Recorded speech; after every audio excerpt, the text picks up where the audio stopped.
विश्वविद्यालय या BHU के बिगाड़ने का काम करते हैं और ऐसे पीढ़ी के लिए, समाज के लिए ये अभिनेता नेताओं की तमाम आरोपबाजी चल रही है, उसको लेकर के क्या सियासतदारों को क्या नसीहत हो क्या? देखिए, अब किसी को नुकसान। मन सिंह वर्मा जी फिलहाल मौजूद हैं, सीधे उनसे बात करते हैं। कहानी कैसे, ये सफर कैसे तय हुआ और ये कारवा कैसे? इसलिए थोड़ा काम करने में बहुत खुशी है हमको। था उसको लेकर वो काम हमारी आज की तारीख में सर सबसे निवेश प्रभावित हो रहा है।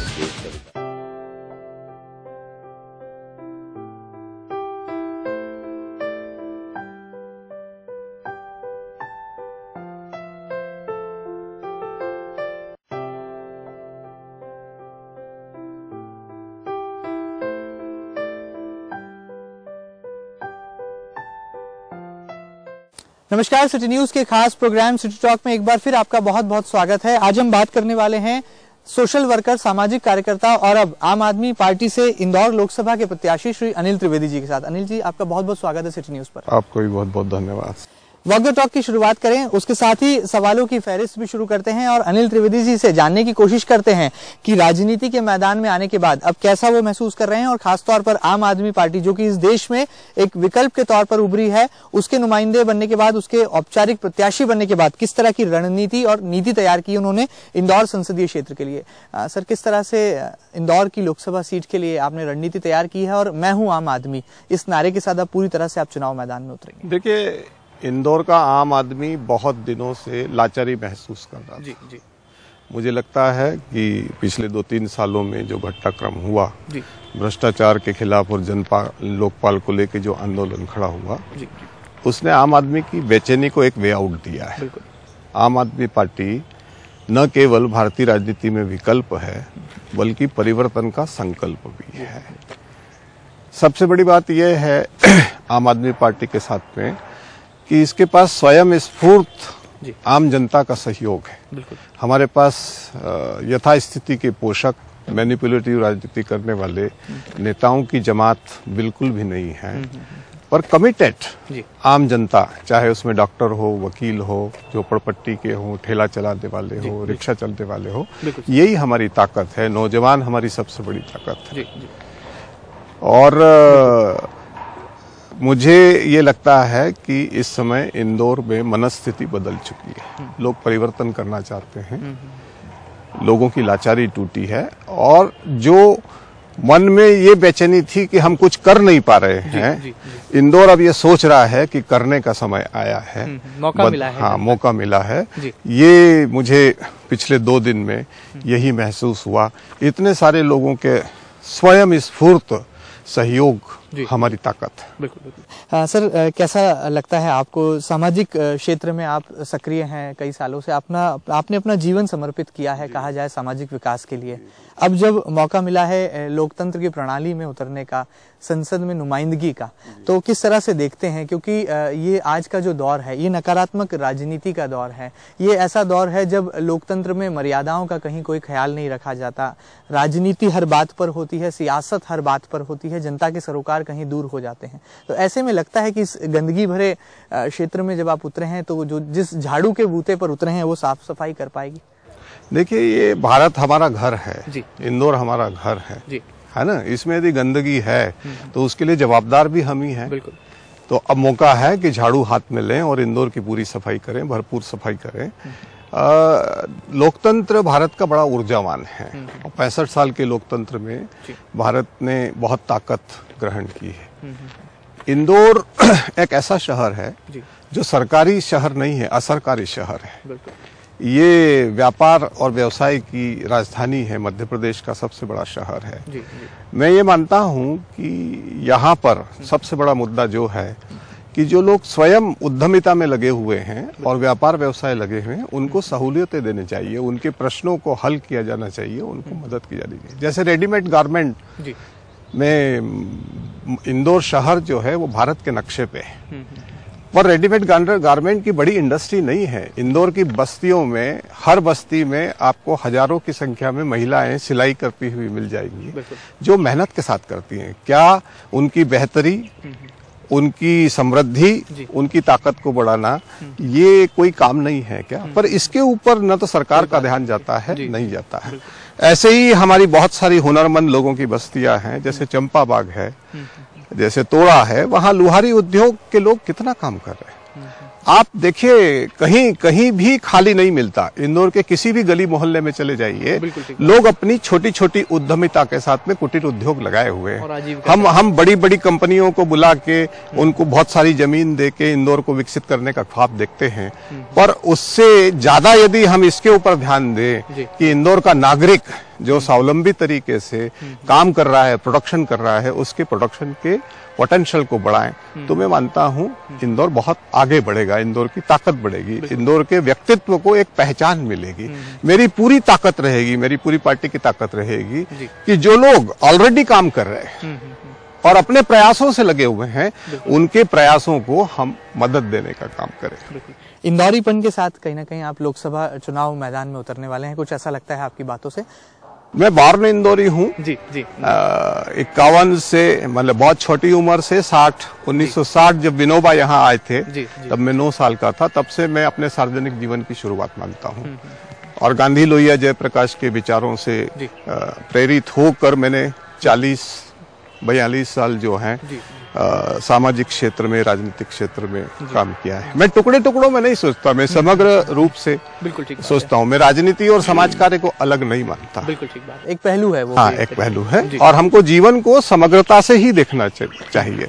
इंदौर की सबसे बड़ी ताकत, इंदौर की जो सबसे बड़ी ताकत है वो इसका अपनापन है। बिल्कुल ठीक है। देखिए, यहाँ किसी ने किसी का विरोध किया ही नहीं, सबको अपनाने का काम किया। बिल्कुल ठीक। आज की तारीख में इंदौर सारा भारत का एक छोटा स्वरूप दिखा, मिनी इंडिया कहा जाता है। मिनी इंडिया कहा जाता है और कोई भी अपने आप को बेगाना नहीं मानता, है ना। मैं चाहता हूँ कि इंदौर नौजवानों के सपने पूरी करने की भूमि बने और वरिष्ठ जनों के अपनेपन की भूमि बने। बिल्कुल। हमारे पास इतने सारे वरिष्ठ लोग हैं, उनकी ताकत है, सक्रियता है, वो इंदौर के विकास में बहुत बड़ी भूमिका निभा सकते हैं। ये टेक्निकल एजुकेशन का बहुत बड़ा सेंटर है। बिल्कुल, है ना। पर मुझे इस बात का दुख है कि यहाँ के जो तकनीकी इंजीनियरिंग कॉलेज हैं, उनमें छात्रों को भर्ती तो कर लिया, पर जिस क्वालिटी की एजुकेशन देना चाहिए, जैसा स्टाफ होना चाहिए, वो हम नहीं दे पाए। शैक्षणिक गुणवत्ता का अभाव है। तो मेरा ये प्रयास रहेगा कि जो इंजीनियरिंग कॉलेज के बच्चे हैं, उनकी शैक्षणिक गुणवत्ता की व्यवस्था हो और यहाँ ज्यादा से ज्यादा कैंपस आए। यदि हमारा बच्चा पढ़ गया और उसको नौकरी नहीं मिली, तो पहले शिक्षित बेरोजगार होता था, अब उच्च शिक्षित कर्जदार एक पीढ़ी बन जाएगी। तो ये फ्रस्ट्रेशन बहुत डेंजरस है। पहले इंदौर में पिछड़ेपन, गरीबी और इसके सारे सवाल थे। अब ये मध्य प्रदेश का सबसे संपन्न शहर है। हमने गरीबी और पिछड़ेपन की समस्याओं पे बहुत चिंतन किया है। हमको नए सिरे से संपन्नता जन्य समस्याओं के ऊपर भी विचार करना होगा। मैं लोगों से संवाद करूंगा। जैसे कचरे का सवाल है, कचरे का सवाल है, हमारा करोड़ों अरबों रुपया कचरा उठाने में हो रहा है। मैं अपील करना चाहता हूं इंदौर की जनता से कि हम ये संकल्प लें कि कभी भी सड़क पे कचरा नहीं फेंकेंगे। कचरे को यदि हमारे घर पे जीरो कचरे के ऊपर लेवल पे आ गए और उसको रिसाइकल किया, तो हम बहुत बड़ी उपलब्धि कर सकते हैं। प्राकृतिक संसाधनों के बारे में भी मेरा ये कहना है कि इंदौर शहर में 1977 में हम नर्मदा लेके आए, 3 चरण पानी के हम लेकर आ गए, पर आज भी हमारी स्थिति क्या है? 2 दिन में एक बार पानी देते हैं, लोगों को पानी खरीदना पड़ता है। ये कैसी सिटी है कि जिसमें जो नेचुरल चीज है, पानी है, वो खरीद के पीना पड़े और उस पर भी टैक्स वसूला जाए। और ये जो मॉडल हमने बनाया कि नर्मदा से उठा के लाएंगे, हमारे मास्टर प्लान में सबका प्रोविजन है कि कहाँ कहाँ हम वाटर के रिजर्वायर बना सकते हैं। हम बुलडोजर से मकानों को तोड़ने को प्रायोरिटी देते हैं, पर इंदौर को पानीदार नहीं बनाते। मैं बेपानी इंदौर को पानीदार इंदौर बनाने का मूवमेंट चलाने की। बिल्कुल ठीक बात है। चलिए, नेक इरादा है और एक आइडियलिज्म जो सिस्टम में जिस चीज की जरूरत है, उस पर पूरा फोकस है आम आदमी पार्टी के उम्मीदवार यानी कि आपका अनिल त्रिवेदी जी का। क्या लगता है सर, जो प्रमुख राजनीतिक दल हैं जो इस देश पर कहीं ना कहीं सत्ता पक्ष और विपक्ष के रूप में काबिज हैं, मैं कांग्रेस की बात कर रहा हूँ, भारतीय जनता पार्टी की बात कर रहा हूँ, इन दोनों ही प्रमुख राजनीतिक दलों के बीच में आप आम आदमी पार्टी को कहाँ पर पाते हैं, अगर इंदौर के संदर्भ की ही बात कर लें? देखिए, इंदौर शहर में बड़ी विचित्र स्थिति है। यहाँ कांग्रेस और भाजपा दोनों सत्ता के साथ खड़ी हुई है। कांग्रेस देश की सत्ता पे काबिज है और भाजपा प्रदेश की सत्ता पे काबिज है। तो जनता का जो असंतोष है उसको व्यक्त करने का काम न तो भाजपा कर रही है न कांग्रेस कर रही है। यहाँ जो पिछली सारी लड़ाइयां हो रही है वो दो सत्तारूढ़ दलों के बीच में हो रही है। जब ज्योतिरादित्य सिंधिया या कमलनाथ या और कोई नेता यहाँ पर दिल्ली से आता है तो वो विपक्ष के नेता की तरह चुनौती नहीं देता, और भाजपा का लीडर आता है तो वो भी रेसिडेंसी कोठी और उसी के इर्द गिर्द होता है। तो जो तो दो पॉलिटिकल पावर है या अपोजिशन का वैक्यूम है। आम आदमी पार्टी इंदौर में ध्रुवीकरण को ब्रेक करेगी और जो विपक्ष का वैक्यूम है उसको एक नई ऊर्जा के अंदर प्रकट करने की कोशिश करेगी। अगर सर लोकसभा चुनाव के चुनावी चेहरों पर हम बात करें तो भारतीय जनता पार्टी से 7 बार की सांसद रही हैं सुमित्रा महाजन, उनका ही नाम एक बार फिर उम्मीदवारी के तौर पर उभर रहा है। तो वहीं अगर हम कांग्रेस की बात करें तो फिर पुराने प्रत्याशी जो कि पूर्व में विधायक भी रहे सत्यनारायण पटेल के नाम पर लगभग हामी भर चुकी है। हालांकि औपचारिक ऐलान दोनों ही नामों का बाकी है। लगता है आपको ये दोनों ही नाम कोई चुनौती है आपके लिए, और आम आदमी पार्टी की जो विचारधारा जिसके बूते पर आप चुनाव मैदान में उतरे हैं वो उनके सामने सशक्त रूप से? देखिए, लोकतांत्रिक चुनाव चुनौतीपूर्ण तो होते ही है। बिल्कुल ठीक है। ये कोई नहीं कह सकता कि चुनाव कोई चुनौती नहीं है, है ना? बिल्कुल ठीक है। पर मुझे ये लगता है कि कैंडिडेट और उसकी ताकत ही चुनाव के भविष्य को निर्धारित नहीं करते, मतदाता का माइंडसेट। कोई कैंडिडेट ये कहे या कोई पार्टी कहे कि हम लगातार जीते हैं तो मतदाता के माइंडसेट से जीते हैं। किसी को जिताना हराना ये मतदाता का विशेष अधिकार है, और मतदाता जब परिवर्तन का ठान लेते हैं तो रायबरेली में इंदिरा गांधी जैसी शख्सियत भी हार जाती है, राजनारायण निमित्त बने, ये हर जगह संभव है। तो मुझे लग रहा है कि इंदौर में वो परिस्थिति बन रही है, और कांग्रेस पिछले 7 चुनाव से हार के डिमोरलाइज हो चुकी है। उसके कार्यकर्ता में अब आप ये देखिए कि पार्टी के टिकट के लिए ही जो 1400 लोगों की लिस्ट थी चयन के लिए, तो केवल 750 लोग वोट डालने आए। तो जब प्रत्याशी को चयन के लिए ही कांग्रेस का मतदाता उत्साहित नहीं है तो उसकी उम्मीदवारी पे आम जनता कैसे उत्साहित होगी? मुझे लगता है कि भाजपा में भी ये चीज खड़ी हुई, ये सवाल खड़ा हुआ है कि परिवर्तन की लहर का मुकाबला कैसे किया जाए। कांग्रेस हार की यथास्थिति थी, आप पार्टी ने भाजपा के सामने चुनौती दी है कि ये जो नई लहर इंदौर में पैदा हुई इससे मुकाबला कैसे करेंगे। आपको लगता है सर कि आम आदमी पार्टी का जिस तरह से जन्म हुआ, समाज सेवी अन्ना हजारे जी ने जन लोकपाल बिल की लड़ाई के लिए जो एक आंदोलन छेड़ा था, उससे अलग होकर के, दूर होकर के उसी को मुद्दा बनाकर उस पर एक विचारधारा कायम की अरविंद केजरीवाल ने, और उस पर आम आदमी पार्टी की नींव रखी गई। उसके बाद दिल्ली में जनता ने चुना भी, मौका भी दिया आम आदमी की नुमाइंदगी के लिए। 28 MLA दिल्ली यानी कि राजधानी में चुनकर आए, उसके बाद सरकार बनी। लेकिन जो भी कुछ इस सरकार के कार्यकाल में हुआ उससे कहीं लगता है कि आम आदमी की जो विचारधारा थी उससे कहीं कुछ चीजें, देखिए ये बिल्कुल नई तरह की राजनीति है। जी, जी, जी। अभी तक हमारी राजनीति मसल्स और मनी पावर को लेके होती रही है, सत्ता को हासिल करना किसी भी कीमत पे, यही एकमात्र ध्येय राजनीतिक दलों का रहा। उस मायने में ये अजीब चीज लगती है। आम आदमी पार्टी, अरविंद केजरीवाल की विचारधारा एक परिवर्तनकारी आंदोलन है, यथास्थिति के खिलाफ आंदोलन है। तो आंदोलन के तहत हमने तो शुरू से ही कहा कि हमारे दिल्ली में हमको बहुमत नहीं है, हम न किसी से समर्थन लेंगे न देंगे। उन्होंने आउटसाइड सपोर्ट दिया, हमारे को दिल्ली की जनता ने कहा।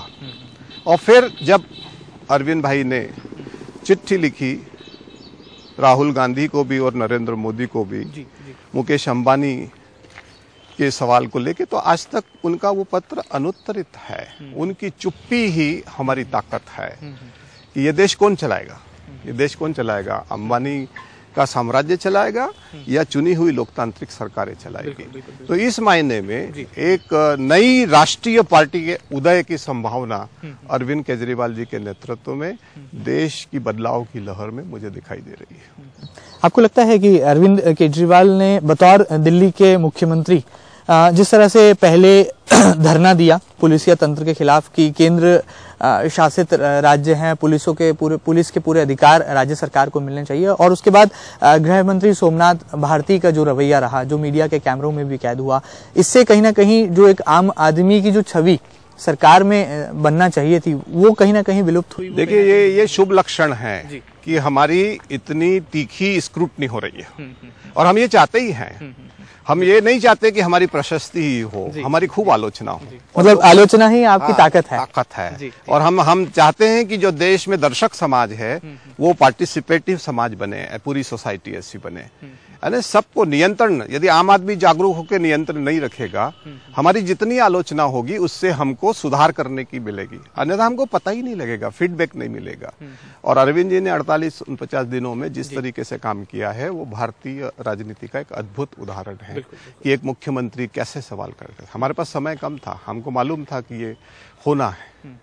हम सत्ता हासिल, अरविंद जी ने तो यहाँ तक कहा कि यदि पूरा राजनीतिक तंत्र बदल जाता है तो फिर आम आदमी पार्टी की जरूरत ही क्या है, पर वो नहीं बदल रहे हैं, इसलिए हमको ये सारा करने के लिए प्रेरित होना पड़ा। जी। अगर इंदौर में आपकी उम्मीदवारी की बात करें तो किन वादों और किन इरादों के साथ आप जनता के समक्ष जाने वाले हैं, क्योंकि इंदौर की जनता आपके वादों पर भी पैनी निगाहें रखना चाहती है और आपके इरादों को भी जानना चाहती है। मेरा सबसे बड़ा वादा यही है कि मैं इंदौर की जनता को अपने हक के लिए लड़ना सिखाऊंगा, है ना। मेरा जो पूरा 30-35 साल की जो जनहित की लड़ाई है, वे हमेशा मुद्दों पे कैसे लड़ना चाहिए, अपने अधिकारों के लिए। मेरा पहला सवाल ये होगा कि ये इस शहर में पिछले 6 साल से धारा 144 लगातार लगी हुई है ना। हमारा पूरा प्रशासन एडिक्ट हो गया, जैसे ड्रग एडिक्ट है ऐसे इंदौर का एडमिनिस्ट्रेशन 144 एडिक्ट है।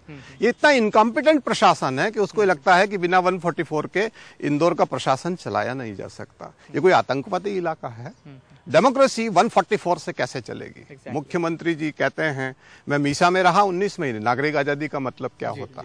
आपातकाल में मैंने लॉ की परीक्षा वहां से पास की। ये तो कानून का दुरुपयोग है। इंदौर का पूरा प्रशासन कानून को मानता ही नहीं है। अब क्या लैंड एक्विजिशन एक्ट खत्म हो गया? 100 साल पुराने मकानों को आप तोड़ने की बात करते हैं, उनको अतिक्रमण बताते हैं। ये सारे जो मुद्दे हैं कि जनता कैसे लड़े, मैं बांटने की संस्कृति में विश्वास नहीं करता कि मैं आपको ये दे दूंगा वो दे दूंगा, पर मैं एक ही कि आपके साथ मिलके हम बुनियादी प्रश्नों को इंदौर में खड़ा करने की राजनीति करेंगे। हम सब मिल के लड़ेंगे और लोकतंत्र पे और प्रशासन पे नियंत्रण कायम करने की कोशिश करें, जिससे मनमानी न हो। यही मेरा वादा है, यही मेरा संकल्प। बिल्कुल। आम आदमी पार्टी के अस्तित्व की अगर हम बात करें तो देश में तो आम आदमी पार्टी की एक आवाज सुनाई पड़ती है, लेकिन अगर हम मध्य प्रदेश की बात करें जहां पर आम आदमी पार्टी अभी उस कदर अपना एक कहना चाहिए आधारभूत ढांचा तैयार नहीं कर पाई है जिसकी जरूरत है, तो लगता है कि लोकसभा चुनाव में यह आधारभूत ढांचा भी तैयार हो जाएगा और जनता एक विकल्प को भी कहीं ना कहीं मौका देगी। आपको क्या लगता है? जनता का संकल्प ही ढांचा करता है। ढांचा क्या काम करता है? ढांचा एक ऐसा स्ट्रक्चर होता है जिसके द्वारा आप जनता के पास तक जाए। यहाँ तो उल्टा हो रहा है ना, आम जनता हमारे पास आ रही है। हमारा 10 जनवरी से लेके 26 जनवरी तक का जो सदस्यता अभियान बना, इंदौर के राजनीतिक इतिहास की पहली घटना है कि 26,000 लोग हमारे पार्टी के कार्यकर्ताओं के पास आके सदस्य बने, स्वतः बने। तो ये जो जिस राजनीति के प्रति इंदौर की जनता उदासीन थी, वो इतनी सक्रियता से उसके अंदर आने लगी है। तो यही तो हमारा हौसला और संकल्प है ना, उसमें दिक्कत क्या है? मतलब इरादे भी मजबूत हैं और वादे भी आपके बिल्कुल जनता के सामने हैं। चलिए, क्या लगता है जिस तरह से राजनीतिक हालात जो बने हैं, अगर हम देश के राजनीतिक हालातों की बात करें तो कांग्रेस की तरफ से राहुल गांधी का चेहरा जो है एक प्रधानमंत्री के तौर पर कहीं ना कहीं उभरता दिखाई देता है, तो भारतीय जनता पार्टी तो BJP in PM in waiting का नारा दे चुकी है नरेंद्र मोदी के नाम के साथ। आपको लगता है कि ये उचित है? ये जो कांग्रेस और भाजपा का प्रचार अभियान है, ये सांसदों का और मतदाता का जो विशेष अधिकार है अपने प्रतिनिधि को चुनने का, उसको हिजक कर रहे हैं। आपका तानाशाही मुल्क है क्या कि आप पहले पद तय कर देंगे और फिर लोगों से कहेंगे कि चुनो? आपने तय कर दिया कि नरेंद्र मोदी प्रधानमंत्री होगा, राहुल गांधी प्रधानमंत्री होगा, तो फिर सांसद काय का वोट डालेगा? वो तो आपकी डिक्टेट पे चलेगा ना। आप मतदाता को डिक्टेट करना चाहते हैं। हम ऐसी डेमोक्रेसी में विश्वास नहीं करते। भाजपा और कांग्रेस करती है कि डिक्टेट करेंगे, आरएसएस डिक्टेट करेगी, वो भाजपा में होगा।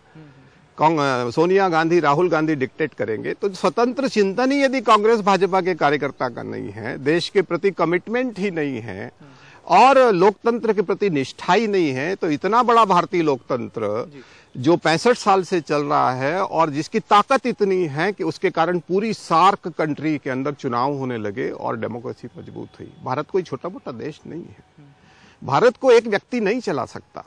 7.5 लाख गांव हैं हमारे पास में, उन सारे गांवों में हमको नेतृत्व पैदा करना पड़ेगा। हर जगह हम नेतृत्व करेंगे, काम बांटेंगे। कितने काम हैं आपको? शिक्षा का काम करना है आपको, खेती किसानी का काम करना है, विज्ञान टेक्नोलॉजी का करना है, यातायात का करना है, सामाजिक समस्याओं के ऊपर आपको काम करना है।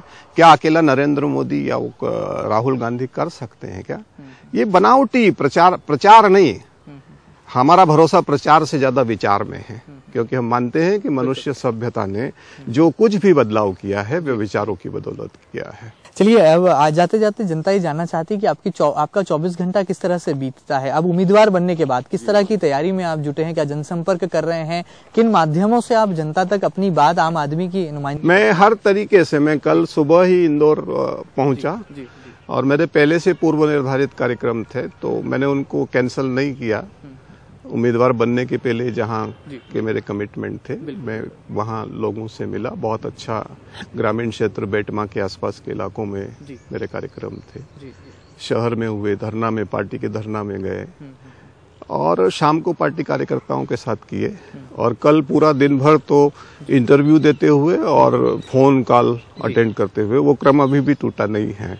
तो मैं हर तरह से संपर्क करूंगा लोगों से। मैं परंपरागत चुनाव प्रचार में भरोसा नहीं करता कि बहुत जोर से डीजे लगा के शोर किया जाए, बहुत ढोल बजा जाए, हो हल्ला किया जाए, अपने ही पैसों से हार बंटवा के और अपना ही स्वागत करवाया जाए। इन सब में मेरा भरोसा है। राजनीति की परिपाटी को बदलना चाहते? बिल्कुल, हर मायने में है। राजनीति मतलब लोक चेतना का। इंदौर में हमें लोक शक्ति का उदय, हम सब मिलकर लोक शक्ति का उदय करेंगे। केवल आम आदमी पार्टी नहीं, आप हम सब के सहयोग से हम इंदौर का चेहरा बदलेंगे, इंदौर की राजनीति को बदलेंगे। यही हमारी भावना है। आपके नेक इरादे हैं, नेक वादे हैं। जाते जाते जनता क्यों अनिल त्रिवेदी जी के झाड़ू निशान पर जो है अपना मतदान करे, इसे लेकर के क्या संदेश है आपका? इसलिए संदेश ये है कि मुझे झाड़ू निशान के ऊपर बटन दबा के इंदौर की जनता अपनी ताकत की पहचान कर सकती है, अपने आप को अभिव्यक्त कर सकती है, लोक शक्ति का उदय कर सकती है। धन शक्ति और बल शक्ति और सत्ता की शक्ति के खिलाफ जनता की शक्ति का उदय कर सकती है। लोक शक्ति के उदय के लिए आप पार्टी, अनिल त्रिवेदी और झाड़ू का बटन दबाना जरूरी है। बहुत बहुत शुक्रिया सर, सिटी न्यूज से खास बातचीत के लिए। उम्मीद है कि जो आपने आम आदमी की आवाज उठाने का जो एक नारा बुलंद किया है, उसे जनता भी उतना ही अपना कहीं ना कहीं प्रतिसाद देगी आने वाले लोकसभा चुनाव में। जिस तरह से अनिल त्रिवेदी जी आम आदमी पार्टी के उम्मीदवार बनने के बाद लगातार राजनीति की परिपाटी को बदलने की बात कर रहे हैं, और लगता है जिस तरह से उन्होंने प्रमुख राजनीतिक दलों को भी एक आईना दिखाने की कोशिश की है, कुछ ऐसी ही कोशिशें लोकसभा चुनाव के दरमियान जनता भी करेगी। ऐसी उम्मीदें आम आदमी पार्टी को भी है और अनिल त्रिवेदी जी को भी। हमसे बातचीत के लिए सर बहुत बहुत शुक्रिया, बहुत बहुत धन्यवाद आपका। अगली बार फिर मुलाकात करेंगे सिटी टॉक में एक और जानी मानी शख्सियत के साथ। तब तक मुझे और सिटी न्यूज की पूरी टीम को इजाजत दीजिए। कैमरा पर्सन राकेश राठौर के साथ धन्यवाद, नमस्कार।